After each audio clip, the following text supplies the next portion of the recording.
you up to date with how to sell in 2020 and 2021?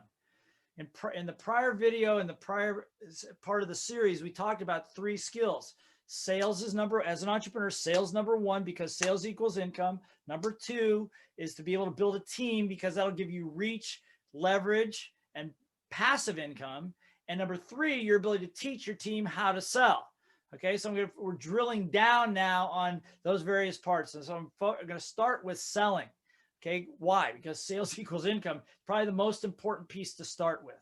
Okay, so again, this is not something that you just do. This is something ultimately in a later video, we're going to teach you how to teach this to the people that are selling for you, or how to do this with your teams. Okay, so when it comes to sales, there are 3 areas, 3 key areas to look at.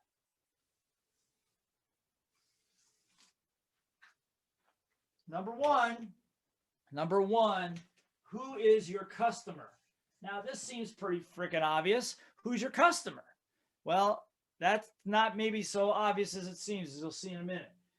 Second of all, what is the psychology of your customer right now, or psychology of the market, or the psychology of you or your sales team? This is critical to understand too, because remember, your results come from behaviors, but also come from mindset, self-concept, all that kind of stuff. And then your results will never exceed your self-concept. So psychology is critical. And of course, the process.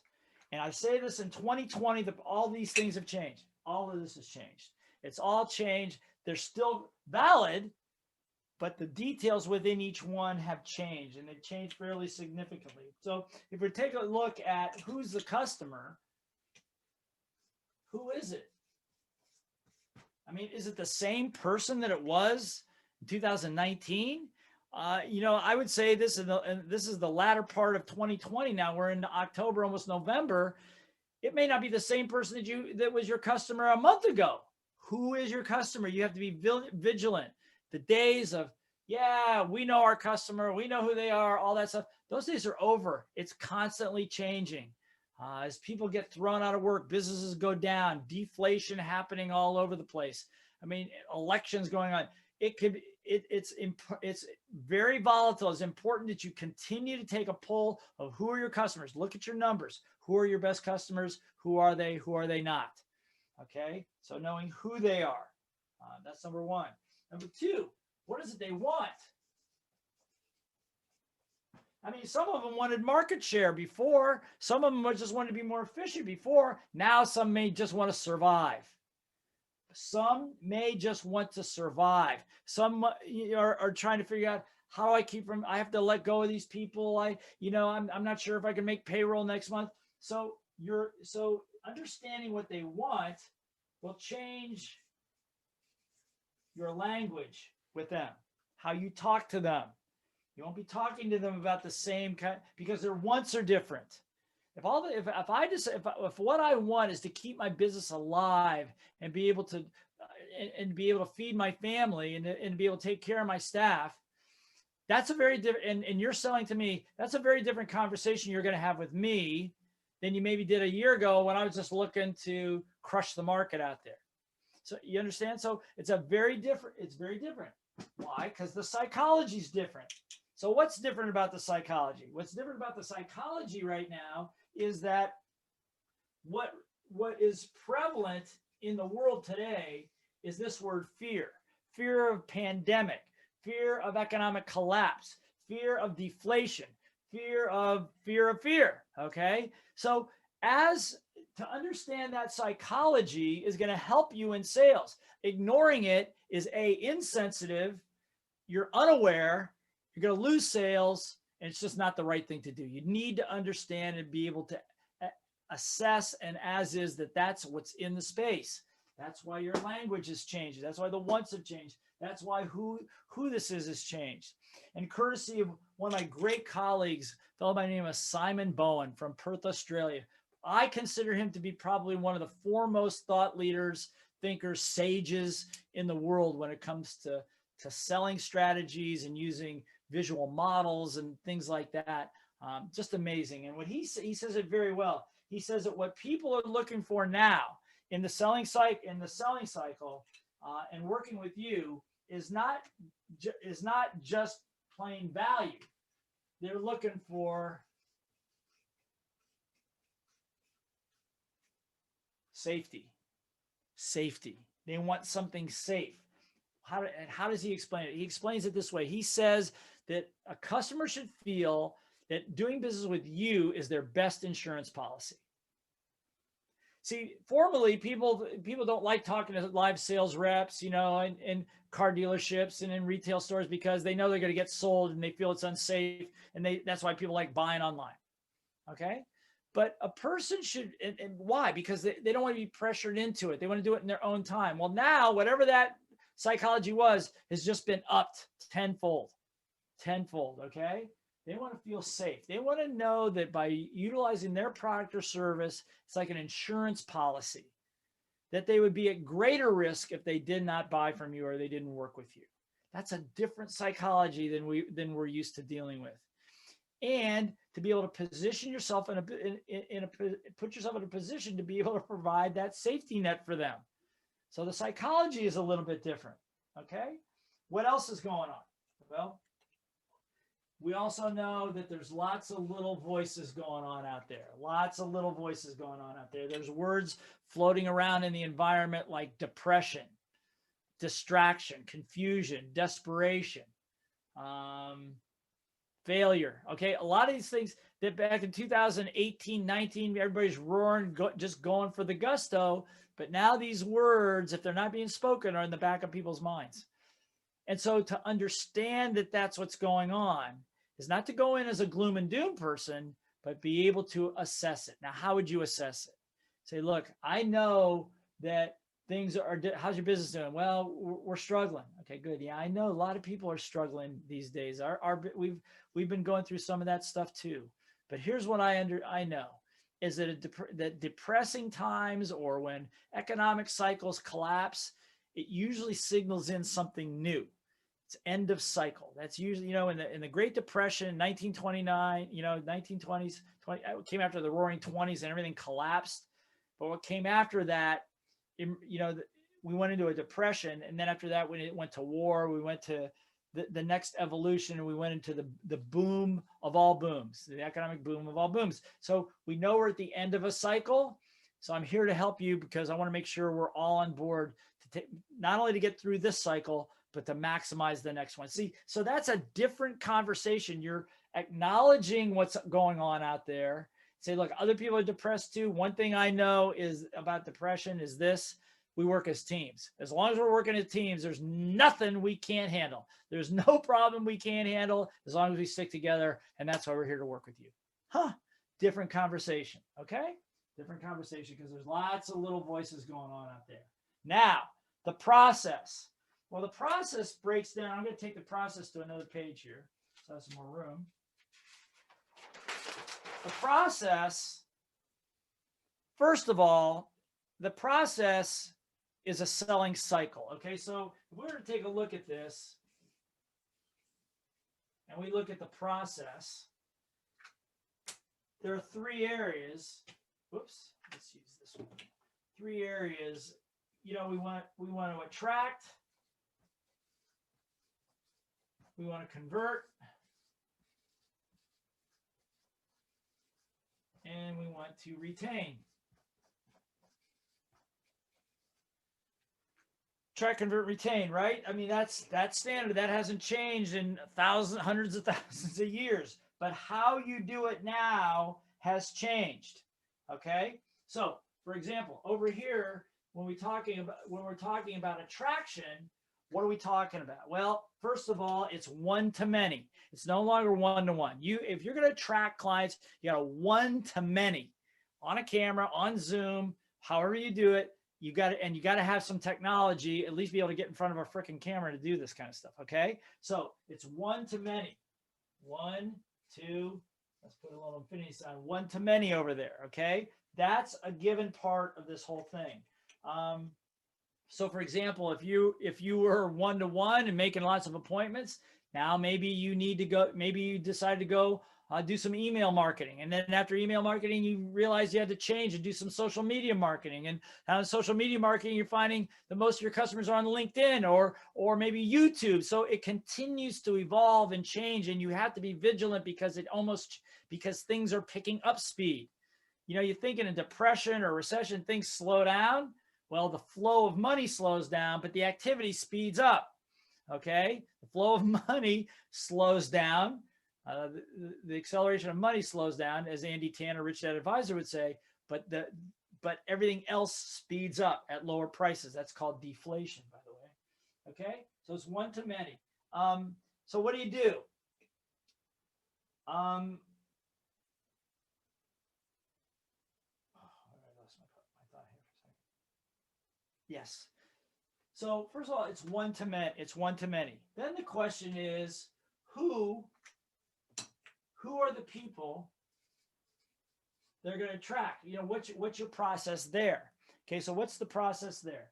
We talk about process. So again, it could be you have a sale. You could have a sales team. You could have affiliates. You could be using just social media. Okay. There are lots of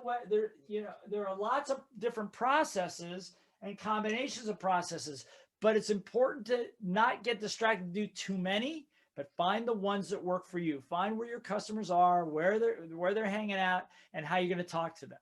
Now, if you're working with a sales team, revert back to the section that I did on how to recruit that kind of team and how to get them going. And if you're going to train them, the next video is going to be how to train your team how to sell. Okay, affiliates.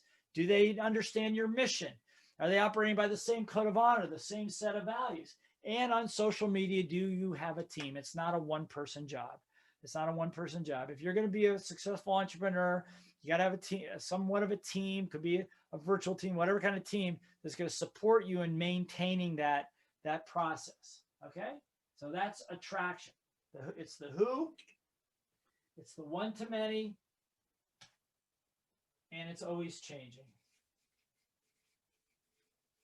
Change is constant. It's always constant. Whatever you were doing on Facebook last week, it's probably not going to work next month. Okay? We know that. So you have to constantly test it. Now, when it comes to conversion, let's take a look at that. That's changed too. So with conversion, what we said earlier, based on the psychology, we've got to be promoting safety as part of what we're doing. Obviously, we're going to talk about the conversation is different. The conversation is different. And again, depending on who's doing this, these people need to be trained also not only on the attraction side, but also on the conversion side. Okay? And here's the big part: value. Deep value. Deep value. What do I mean by that? The days of just, it's $2,000, but for you, it's going to be half price. It's going to be $1,000, and we're going to add this to that, and that to that, and that to that, and that to that. You know, it's called stacking. Those days are, I'm not saying it doesn't work. I'm just saying people are a bit numb to all of that. They're not concerned about that now. They need what's relevant to them. Therefore, the conversation changes. It's about deep value, value that's deeper than the customer even thinks about. Let me say that again. Your job, our job is in the conversion process is to articulate a value to the customer that the customer isn't even thinking about. I give an example that I've used a lot lately. There's a group of people up in Idaho that make dog crates, okay? Very high-end, exquisite workmanship, and they're very expensive. And they do really well. I mean, they're crushing it right through COVID-19, through the pandemic. Best sales they've ever had. They're rolling crates out the door, right, left, and center. They're no longer using Amazon or any of those people because they cut them out, and because they're making so much margins on their own, they don't need that distribution anymore. So I asked them, I said, how do you do this? I mean, it's a dog crate for pets, for crying out loud. I mean, and they're expensive. I said, why do you do this? They go, well, you know what? People don't even ask us about the price that much. I go, they don't? They go, why? They go, well, the reason we do this is we love animals, and most people get dogs as pets. They get them as a puppy, or they get them at the pound or whatever, and they have that love affair. They look them in the eye, they look them in the eye, and they fall in love, and they take pictures with their kids, and it's about part of the member of the family and all those things. And then this little puppy grows up to be a beast, okay, that can tear up furniture and create havoc in the neighborhood and all these things. And unfortunately, what happens, at least in America, many thousands, hundreds of thousands of these animals are abandoned or killed, euthanized, because the owners just can't handle them anymore. And so that love affair turns into a nightmare. And they say, what we do is we create these crates that'll protect the animal, keep them confined, allow them to settle down, because we want to preserve that relationship that you had with that little puppy, where you fell in love with them. We want you to stay in love and stay as a family together, because that's really what's important in this whole thing. And I'm listening to this and I'm going, I want to crate. I mean, I got tears in my eyes, and I don't want to crate. I got 3 dogs, but I could totally, as a dog owner, as a pet owner, I could totally relate. But I never looked at it that way. Never. And they sell thousands of them. So my question to you is, what is the deep value that you provide that even the customer isn't consciously thinking about? But because you have experience, and because you have some really good customers that you've talked to, you can find that out. And that needs to be part of your conversation. Okay? Now, retention. How has that changed? Let's take a look at retention. Do I have a room here? Yeah. There we go, retention. Okay, a couple things real quick. First of all, maintaining your customers requires increased frequency of contact with them. Increased frequency. Look, why? Because it's 10 times easier to sell a new product, new service, new offering, upgrade to somebody that already knows you and likes you, rather than trying to go out there and go through the mayhem of getting new clients. Okay, so critical to retain who you have. So what do you do through these crazy times? You give them more value. Don't charge them any more money, but give them more value. And through newsletters, education, interventions, consultations, things that don't cost you money, maybe cost you a little time, but maintain a higher level of frequency. With our global training community, when COVID-19 hit, quarantine hit, we started meeting every week, the whole global group. All 500 people, all together. 400 people, all together, and meeting every single week. How you doing? Checking in, new material, new information, what's working, what's not working. Now we backed off back to once a month, because everybody's doing better now, doing well now. But in the beginning, the frequency has to go up. Frequency of contact is, because if not, somebody else is going to grab them and become part of their frequency program. Okay, so frequency is part of it. Number 2, I think I just mentioned that value, again, this word comes back again, value has to go up. Give them more. High frequency, more value. High frequency, more value. So I mentioned that. And most of all, kind of a little secret here that the great organizations do, like the Teslas and the Apple computers, Rich Dad does this, we do this, is that your customers become your team. Your customers become your team. Now, what do I mean by team? No, you're not paying them, you're not employing them, but they're your team. You treat them like a team. You have a code of honor with them. You meet with them. You support them. You do all of the kind of things that you would do with a team. Education is a very, very big thing, and everybody's scrambling for good education right now, and you can provide that in your area of expertise, but treat them like a team. Some people call it a movement. Some people are I work with an organization, my friend Josh and Lisa Lannon at Warrior's Heart. They work with warriors. Warriors are veterans that have fought, most of which have fought overseas,